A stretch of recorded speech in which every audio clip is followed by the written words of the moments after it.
আমার স্ত্রী পর্দা করে না, আমার জীবনের আছে কি আর? আমার আর ইজ্জত রইল কি?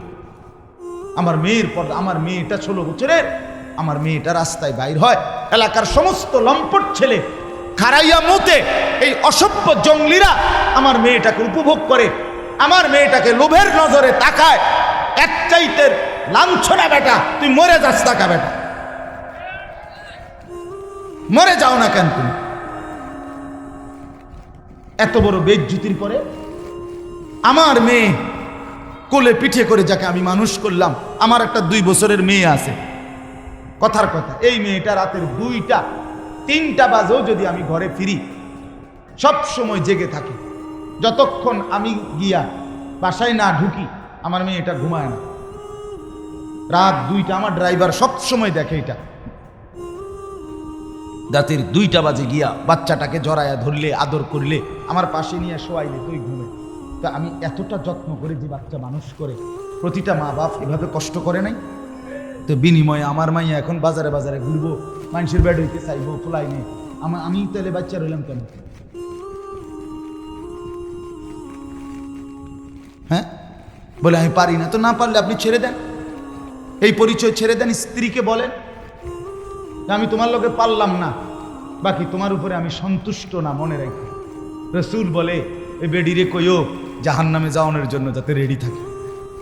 যার স্বামী অসন্তুষ্ট তার ওই মহিলার ঠিকানা কোথায়? হ্যাঁ, তামনিটা কোন? যে বিবি তুমি পর্দা করো না, তুমি 1 ওয়াক্ত নামাজ পড়ো না, তো মনে রাখো আমি তোমার লগে ফাইললাম না, হয়তো কুলাইতাইলাম না, বুঝাইতাইলাম না, তুমি আমার কথা শুনলা না, তবে এটা মনে রাখো আমি তোমার প্রতি অসন্তুষ্ট, আমি তোমার প্রতি আর কোনোদিন খুশি হইতে পারলাম না। এটাও যদি বলেন তো বেডির জাহান্নামে যাইতে আর অসুবিধা হইতো না। আপনার ছেলেকে বলেন বাপ তুই নামাজ পড়স না, তোর প্রতি বেড়া আমি তোরে পারলাম না, তুই ঘাড় ফাঁক দেস, তুই মাস্তানের মতো চুল রাখছ, তুই তোর বন্ধুরারে পাইয়া এখন আর আমারে পাত্তা দেস না। ঠিক আছে পুত, আমি তোর লগে কুলাইতারলাম না, কিন্তু এটা মনে রাখিস আমি বাপ হিসাবে তোর প্রতি অসন্তুষ্ট, তাহলে ওই সন্তানের জাহান্নাম নিশ্চিত। বলে দেন, বলে দেন। ওরে ভাই সবাই তাকাইলে হইতো না, এনে বসেন, বাহিরে আরো চিল্লাচিল্লি, কোনো অসুবিধা নাই, এগুলো গুছাইতে পারতেন না, সব গুছাইলে রাত শেষ হয়ে যাবে। আমি এগুলো নিয়ে টেনশন করি, আমার শুধু টার্গেট আমার নজরের সামনে যে বইছে সে তারে লই। বাহিরে কে ঠ্যাঙ্গালগি দিছে না মাতালগি দিছে তা আমার দেখা দরকার, কথা বুঝেন না? সব লইয়া কুলান যেত না, কথা বুঝছেন নি? আমার সব গুছাইয়া ফারন যেত না। আমি এজন্য এটা হিসাব বুঝি, আমি 10,000 5,000 বুঝি না, আমি বুঝি আল্লাহর কথা বলতে পারছি, 1 জন হোক 1000 জন হোক। আল্লাহ আমাদেরকে তৌফিক দান করে। তো এই জন্য বাপ আমার, বন্ধু আমার কথা শক্ত হইলে মাফ করে দিয়েন। আমি আপনাদের কাছে অনুরোধ করলাম আপনারা ভাবতে শিখেন। আপনি গ্রামের মানুষ, সাধারণ মানুষ, সহজ সরল মানুষ, এই সমস্ত কথা বললে হবে না চাচা, কবরে এসব বললে হবে? তো এগুলো আমার দ্বারে কইয়ে কি লাভ? আমি কি আপনার হিসাব নিব? আপনি কি আমার হিসাব নিবেন? আপনি আমার কাছে ঠেকানা, আমিও আপনার কাছে কিনা। বয়ান শেষে আমি আমার ফতে ক্যান্টারম্যান, আপনি আপনার ফতে আপনার ঘরে। যুবক তোমরাও তোমার ঘরে, আমি আমার ঘরে, কোনো অসুবিধা, তোমার কাছে আমি আটকাবো না, আমার কাছেও তুমি আটকাইতা না, কোনো অসুবিধা নাই দোস্ত, সমস্যা নাই। তোমার রাত তোমার, আমার রাত আমার, কিন্তু আখিরাতে আটকাই দেবে, আখিরাতে আটকাই দেবে, কোনো সন্দেহ নেই। মা দেখে না, বাপ দেখে না, রাত 2টায় আল্লাহ বলে বান্দা আমি জেগে আছি। আলাম ইয়ালাম বিআন্নাল্লাহা ইয়ারা, আল্লাহ বলে বান্দা জানো কি তুমি আমি কিন্তু সারাক্ষণ তোমাকে দেখি। কতক্ষণ বলেন? যুবক বন্ধু বলো, আল্লাহ দেখে কতক্ষণ? রব্বুল আলামিন বলে বান্দা রাত 2টা বাজে, ডানে বামে সব দিকে তাকিয়ে তুমি দেখলা মা ঘুমায় গেছে, বাপ ঘুমায় গেছে, পাড়া পড়শি কেউ জেগে নাই, সব ঘুমিয়েছে মনে করে তুমি ল্যাফ কম্বলের নিচে সারা রাত উলঙ্গ ছবি আর নর্তকীর নাচ মোবাইলে দেখতেছ। তুমি ভেবেছো বন্ধু কেউ দেখে নাই। আর শাজিম থেকে আল্লাহ বলে, আনিস আমি কিন্তু জেগে আছি, আমি দেখছি, আমি কিন্তু দেখছি, আমি কিন্তু জেগে আছি, হিসাব কিন্তু আমি নেব। হিসাব তোর মসজিদের হুজুর নেবে না, আমি আল্লাহ নেব। লাকাদ আহসাহুম ওয়া আদ্দাহুম আদ্দা। আল্লাহ বলে আমি তোমাদেরকে বেষ্টন করে আছি। আল্লাহ বলে আমি তোমাদের জিন্দেগি গুনে গুনে রাখছি। আকুল্লুহুম আতিহি ইয়াউমাল কিয়ামাতি ফারদা। আল্লাহ বলে আমি আল্লাহর সামনে কিয়ামতের ময়দানে তোমাদের প্রত্যেককে একজন একজন করে দাঁড় করাবো।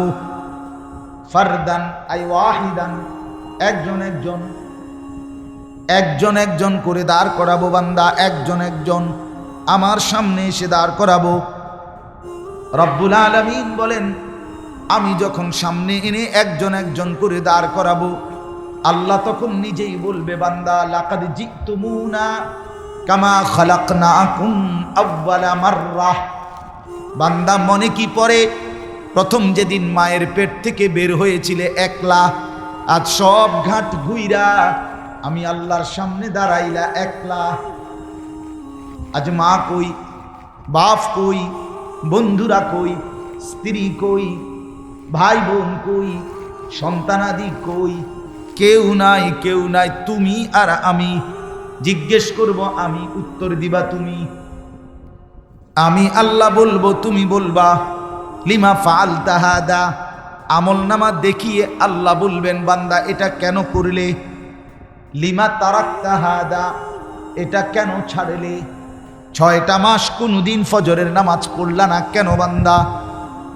1 বছর কোনদিন ফজরের নামাজ ভোরবেলা পড়লা না কেন বান্দা? কেন মনে পড়লো না আমি আল্লাহকে? একবারও কেন ভাবলা না আমি আল্লাহকে?